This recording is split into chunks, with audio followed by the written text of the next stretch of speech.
Let's do the thing what we're here for. Let's get crack-a-lackin'. Welcome, everybody, to Goosebumps Podcast Can Be Murder. I'm one of your three hosts tonight. I'm Bumps in the Night. I'm joined with the Grinch, also known as... I'm from Proctor. And then I'm also joined with a very special guest tonight, Otaku Life for me, but you can call him Josh. What's up, y'all? All right. It's good to be back. It is good to have you here. And tonight we're going to be talking about everyone's favorite book about evil cameras, Say Cheese and Die. This is the fourth book in the Goosebumps series, and it was released in early 93. I believe it's early 93, indeed. Yeah, I feel like the first three rounded out the year of 92, and this was the first one in 93 before he really got cranking. At this point in time, the book series wasn't a series yet, it was just a series of books, if that makes sense. Oh, actually, fun fact. Yeah. Besides the cat lady and Monterblood, I think Spidey is the first villain we had in the series. You mean like like a direct villain? Here's the thing.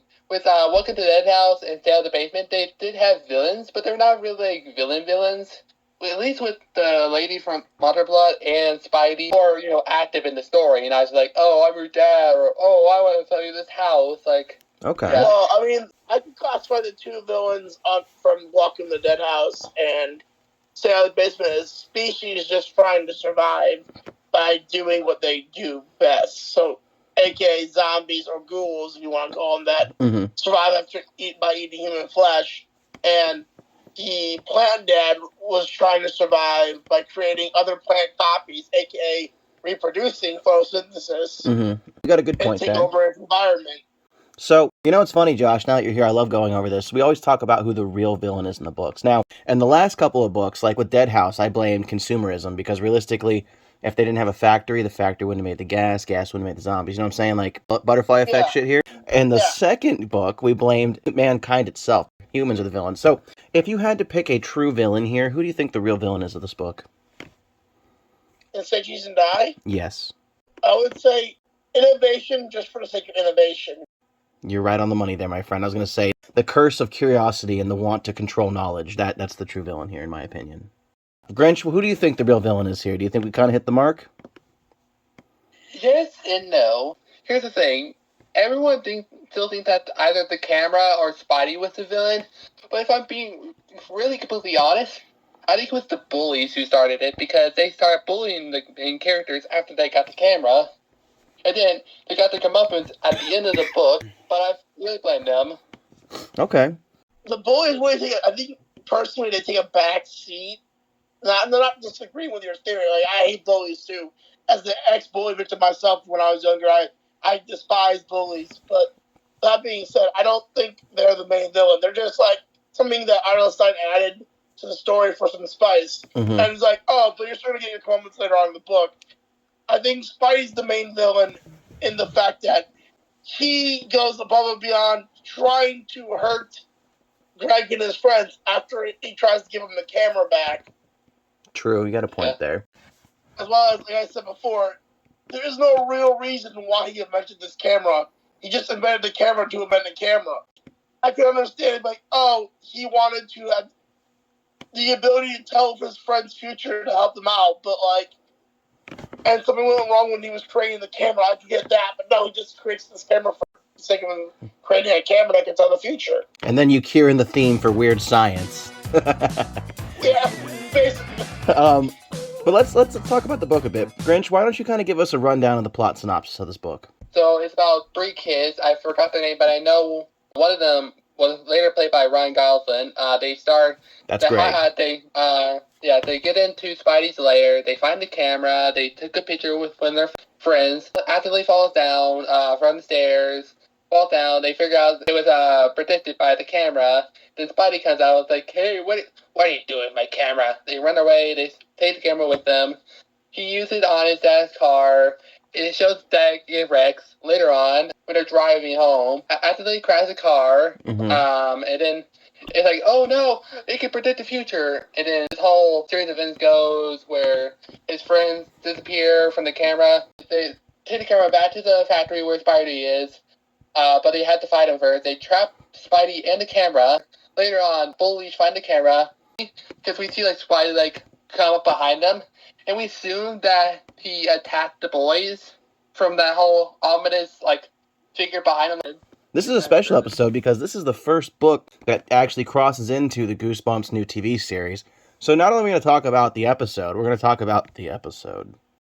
We're going to talk about how the 90s episode stood up to the 2023 episode. That's what I kind of meant. Oh, that episode's superior. Well, yeah, of course, the 90s are always going to be superior. I mean, it's the 90s. Did the book translate well into an episode? Do you personally think, Josh, the book translated well into the episode? The first episode in the 90s. I personally thought it translated well. Still, Say Cheese and Die is not my favorite book, nor has it ever been. But I think the episode was well translated, yeah. Okay. Grinch, how do you think this book translated well to the 90s episode? Here's the thing. I love the 90s episode, and I feel like it did very good at translating the book to the episode. I feel like the thing they got the most right is probably Spidey. Like, the kids are acting fine. I love the actors. But I feel like Spidey, like, the actors played him, like, actually, like, feels like this role. Like, he's waiting his whole life to play a crazy character. Mm-hmm. Also, the dad and the mom, especially the brother, are, like, good contrasts like the book.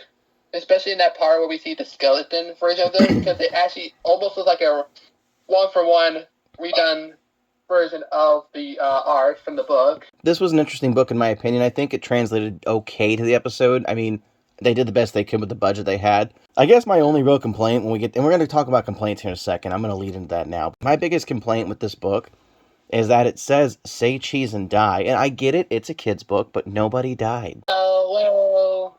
I mean, it could imply that taking the photo, someone could die from taking a photo. yeah, the implication's there, but think about this. In the first book, we had the dog die, and technically the entire town of Tark Falls got murdered twice.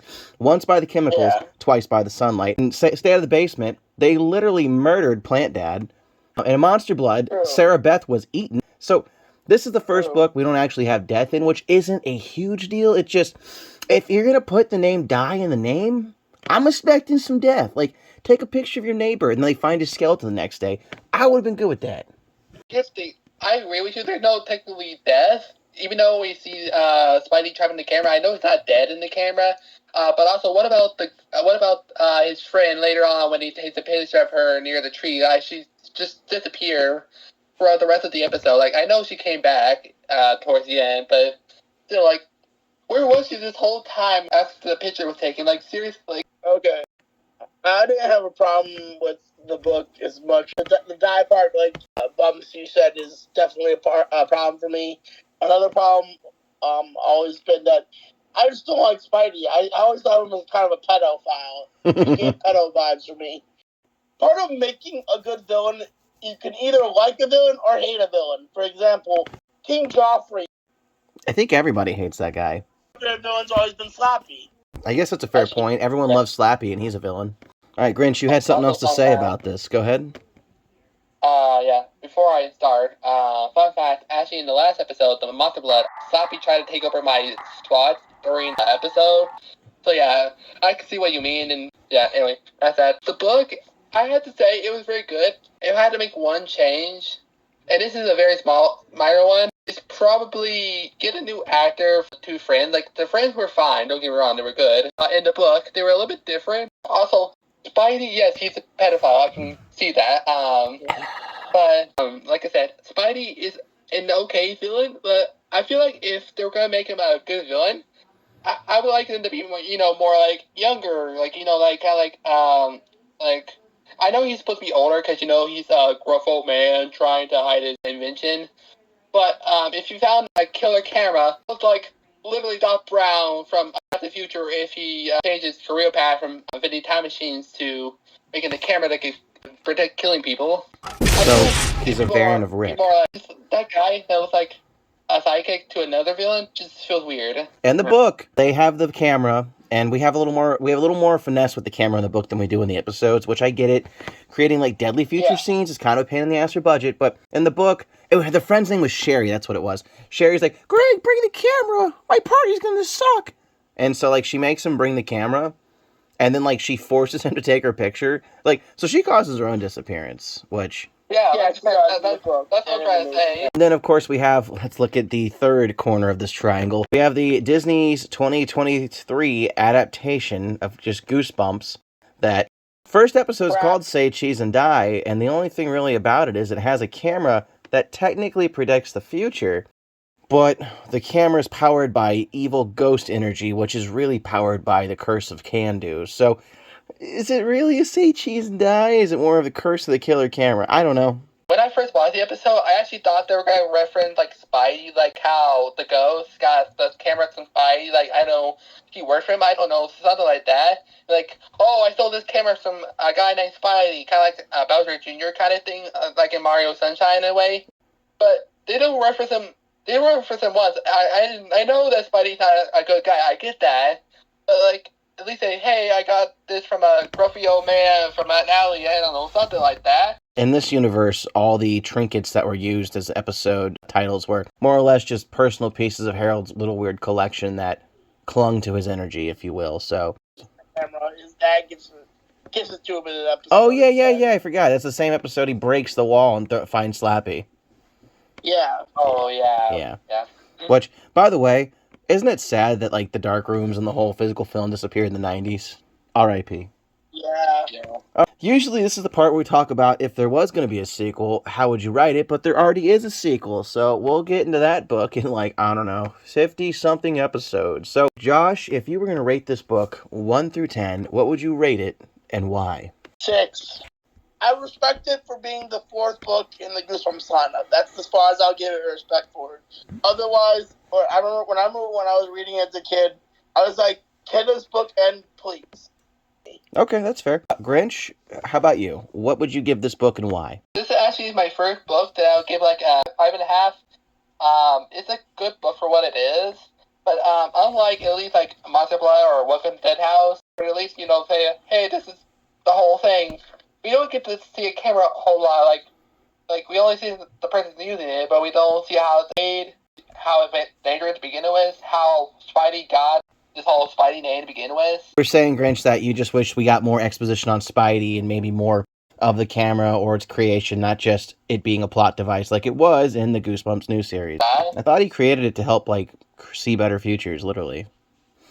I think so, but it's hard to tell because the book doesn't really tell you a whole lot about that whole future thing. If I was going to rate this book, I think I'd give it a 6. I think a 6 is right where it belongs. It's not super bad. It doesn't deserve F tier. It's just not super enthralling, and like you said, really the camera is the plot device. There's no real monster in this one, so it doesn't feel like one of those thrillers like the last couple had been, which isn't a bad change of pace. It felt forced. It felt like someone took a magic pencil and pushed the plot armor into place. Like, Shari's like, take my picture. Bitch, you know what the camera does. Why you want a picture? You know what's going to happen. I don't know, for that, let's see here. Let me do a quick math and figure out what our score is. Alright, so dividing our scores by 3 gives us a 5.83. I'm going to be kind and round that up. This book scored a 6, and it earned a D+, which, like I said, I feel like that fits the mold. Like I said, the newer episode didn't really hold a candle to the 90s, but neither did any of the new series. The new series was just kind of its own thing. Fever dream with a little bit of cocaine and Mickey going, ho-ho, you have to do it! Josh, do you have any closing statements on this book? I'd say it's an A for effort. That's all I can give him on this one. This book is not garbage, but it's not 10 out of 10. It's just meh. That's fair. That's very fair. Grinch, what would you say closing statement-wise on this? Unlike the other books where I gave it a pass for being the first 3 books in the series, this one feels like it's a little on the fence thing. Like, it's a fine book for reading. It is a short book, don't get me wrong. I feel like there's a lot of plot holes they left out, especially that ending. I guess the twist, but you still need to explain, hey, this is what happened. Like, they don't even mention the bullies later on in the sequel, though we'll get to, but still. Yeah, well, they were kind of like the bullies in Monster Blood. Once the twins got bowled over, no one really gave two about them. True. So, but then again, sometimes he forgets half the time what's going on in his books. He only writes 10 pages a day. So, yeah, this one, it didn't hit like the first 3 did, but that's okay. It's still classic. It's still part of the OG, and the 90s was still better than the 2000 series. Call us old heads. It is what it is. True. Well, guys, if you enjoyed this kind of content, maybe check out our channels, our personal channels, as well as some of the other projects we work on. Like, for starters, I'm about to hand it over to Josh, but I want to talk about, he's part of another podcast with me. If you enjoy our kind of like humorous content where we go back and forth with each other, you should check out Season of the Glitch. All right, we're live now. We're live. So don't say anything that'll get us canceled again.